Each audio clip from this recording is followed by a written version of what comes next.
PM Narendra Modi અને લોકસભાના speaker ઓમ બિરલાજી એક સાથે ફિલ્મ ધ સાબરમતી રિપોર્ટ નિહાળશે. વડાપ્રધાન નરેન્દ્ર મોદી આજે સાંજે 4 વાગ્યે સંસદના બાલયોગી ઓડિટોરિયમમાં ફિલ્મ સાબરમતી રિપોર્ટ જોશે.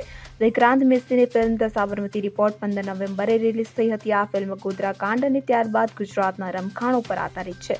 જણાવી દઈએ કે પીએમ મોદી ગોધરા ઘટનાને દર્શાવતી ફિલ્મ ધ સાબરમતી રિપોર્ટની પ્રશંસા કરી હતી. તેમણે આ અંગે ટ્વીટ કરતા જણાવ્યું હતું કે સાચું કહ્યું કે સારું છે કે આ સત્ય બહાર આવી રહ્યું છે અને તે પણ એવી રીતે કે જ્યાં સામાન્ય લોકો તેને જોઈ શકે. તેમણે એમ પણ કહ્યું હતું કે નકલી વાર્તા મર્યાદિત સમય માટે જ ચાલી શકે છે.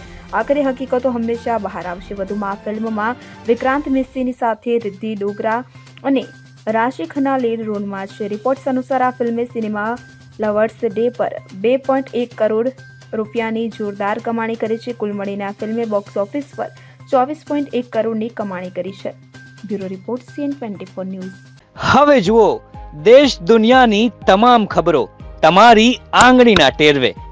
ઉઠાવો મોબાઈલ અને Google Play Store પરથી ડાઉનલોડ કરો અમારી CN24 ન્યૂઝ મોબાઈલ એપ.